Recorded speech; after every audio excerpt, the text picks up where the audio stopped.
ಪ್ರದೀಪ್ ಈಶ್ವರ್ ಗೆಲ್ತಾನ ನೋಡೇ ಬಿಡೋಣ ಅಂದರು. ಗೆದ್ದ ಮೇಲೆ ಲಕ್ಕು ಅಂದರು. ಈಗ ಮೊದಲನೇ ಸಲ ಗೆಲ್ಲೋದಲ್ಲ, ಎರಡನೇ ಸಲ ಗೆಲ್ಲು ಅಂತಿದ್ದಾರೆ. ಪಾರ್ಟಿ ನಿಂತ್ಕೊಂಡ್ರೆ ನಾಳೆನೇ ಹೋಗ್ತೀನಿ ಸರ್. ಪಾರ್ಟಿ ಏನು ಹೇಳ ಅಲ್ಲ, ನನಗೆ ಮೊನ್ನೆ ಕಷ್ಟಪಟ್ಟು ಗೆದ್ರೆ ಲಕ್ಕು ಅಂದರು. ಇವಾಗ ಆಗಲೇ ಅವ್ರೇನು ಮಾತಾಡ್ತಿದ್ರೆ, ಈ ಎಲೆಕ್ಷನ್ ಅಲ್ಲ, ನೆಕ್ಸ್ಟ್ ಎಲೆಕ್ಷನ್ ಗೆದ್ದರೆ ನಿನ್ನ ಮೊದಲನೇ ಗೆಲುವು ನಿಜ ಅಂತ ನಂಬ್ತೀವಿ ಅಂತ. ಅದಕ್ಕೆ ನಾನು ನೆಕ್ಸ್ಟ್ ಎಲೆಕ್ಷನ್ ಗೆದ್ದ ಮೇಲೆ ನಾನು ಎರಡನೇ ಎಲೆಕ್ಷನ್ ಹೆಂಗೆ ಗೆದ್ದೆ ಅಂತ ನಾನು ಜನಕ್ಕೆ ಕೇಳ್ತೀನಿ. ನೋಡಿ ಇಷ್ಟೆಲ್ಲ ಮಾಡಿ ಇವಾಗ ಏನಾದರೂ ಹೇಳಕ್ಕೆ ಹೋದರೆ ನೋಡಿ ಇವ್ನು ಮೊನ್ನೆ ಗೆದ್ದಿಲ್ಲ ಅಂತ. ಈಗಲೇ BJP IT ಸೆಲ್ ಅವರು ಭಾಳ ನನ್ನೊಂದು ವಿಡಿಯೋ ಬರೋಂಗಿಲ್ಲ, ಅವ್ರು ತುಂಬ ಅದ್ಭುತವಾದ ಸಾಹಿತ್ಯನ ಕಾಮೆಂಟ್ ಸೆಕ್ಷನಲ್ಲಿ ಹಾಕ್ತಿರ್ತಾರೆ. ನಾನು BJP IT ಸೆಲ್ ಅವ್ರಿಗೂ ಭಾಳ ಧನ್ಯವಾದ ಹೇಳ್ತೀನಿ. ನನ್ನ ವೀಡಿಯೋನ ನನಗಿಂತ ಬೇಗ ನೀವು ನೋಡ್ತಿದ್ದೀರಾ. I am so thankful. Comment ಏನಾದರೂ ಇರಲಿ, ನಿಮ್ಮಿಂದ ಒಂದು ವ್ಯೂ ಆದರೂ ಬರ್ತಿದೆ ಸಾಕು.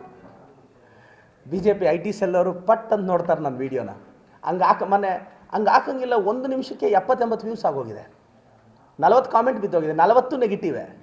ನೋಡಿದ್ರೆ ಆ 45 ಜನ ಕಾಮನ್ನಾಗಿ ಆಗ್ತಿರ್ತಾರೆ, ಬಾಯಿಗೆ ಬಂದಂಗೆ ಬೈತಾರೆ. ನನಗೂ ಭಾಳ ಖುಷಿ ಇದೆ. ಪರವಾಗಿಲ್ಲ.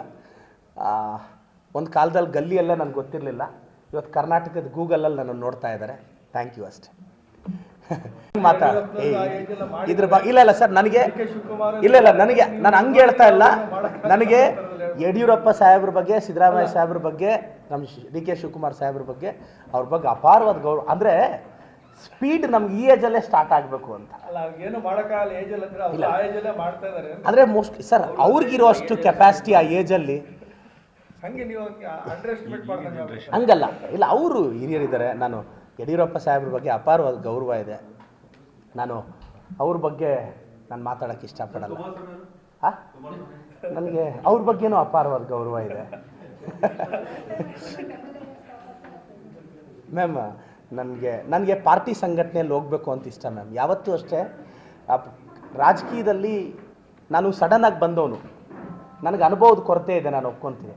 ಅದಕ್ಕೆ ಒಂದು 5-10 ವರ್ಷ ಪಾರ್ಟಿಯಲ್ಲಿ ಕೆಲಸ ಮಾಡಬೇಕು ಅನ್ನೋದು ನನ್ನ ಆಸೆ ಸರ್. ಸಂಘಟನೆಯಲ್ಲಿ ಕೆಲಸ ಮಾಡಬೇಕು. ಭಾಳ ಖುಷಿ ಆಯ್ತು.